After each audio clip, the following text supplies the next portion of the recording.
يحكيوا على تاجر بخيل، بالمعنى التونسي مشحاح، اليد الهادي ما تعطي الهادي، يحاسبك على الدور وعلى الفرنك حسابا عسيرا، ما يتعدى عليه شيء، ما يرحمش، ما يكرديش، ستريكت في الفلوس على الاخر، يستنكش يدور، يقعد جمعة يستنى فك الدور وذاك حتى يجيه وما يصبرش. والناس كانت ماخذة عليه فكرة خايبة ياسر، لدرجة اللي أحبابه وجيرانه وزوجته وولاده يقولوا له بابا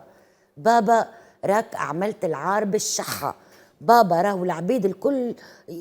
ينقضوا فينا، علاش بوك مش حاعش باليد هذي ما تعطي لهذي، تبارك الله بسم الله وما شاء الله، قال له الخير بزايد، علاش هكا معناتها سمعتنا مشيت من كثرة الشحة متاعك،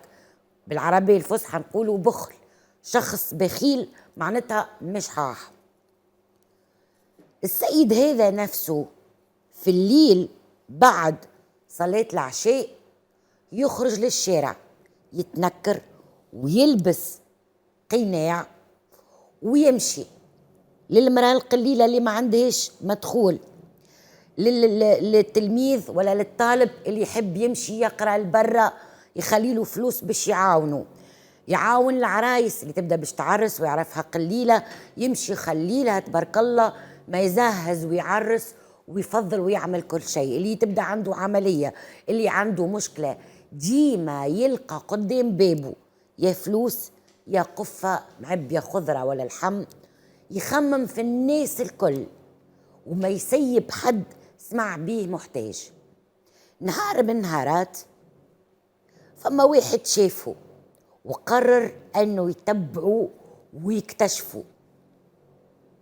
وتبعوا وشاف الخطوات متاعه كيفاش مشى للراجل اللي باش يطهر ولاده ما عندوش فلوس، كيفاش رمضان زادم والعباد محتاجه وهو ماشي باش يخلي لهم مصروفهم،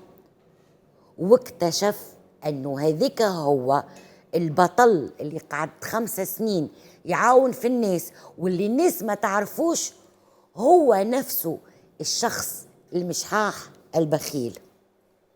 بالطبيعة مشى نشر الحكاية في البلاصة الكل في المدينة الكل، فصبحت العباد متغششة وصبحوا يحاسبوا فيه، يا اخي توا انت معروف بالشحة متاعك، يهاك 5 سنين وانت تفرق وتعمل وما فماش حد محتاج في كل مدينة ولا في القرية القرى اللي بجوارها إلا انت ما تودوا وتمدلوا وتعاونوا وتعينوا. يا اخي جاوبهم قال لهم عليه متغششين؟ قال لهم انا بالنسبة لي ذيك صدقة، كان جيت اعلنت الصدقة متاعي راكم قلتوا قاعد يشري في سمعة يعمل في سمعة بيا للروح، وكان انا مدحت نفسي راهو مشي علي الاجر، المال مال ربي وانا كي نعطيه راهو ماهوش مزين، والمظاهر ديما خداعة فردوا بالكم منها، لا تقول هذا عبد مشحاح شبيه مشحاح، لا تقول عبد ضعيف شبيه ضعيف، لا عبد سمين شبيه سمن، لا فلانة شبيها تضحك لا فلانة شبيها متقلقة، راهو المظاهر خداعة، ردوا بالكم تمشيوا بالمظهر الأول وإلا سامحوني فما كيما نوع الامبرسيون الأولانية تنجم راهي من بعد تكون غلط.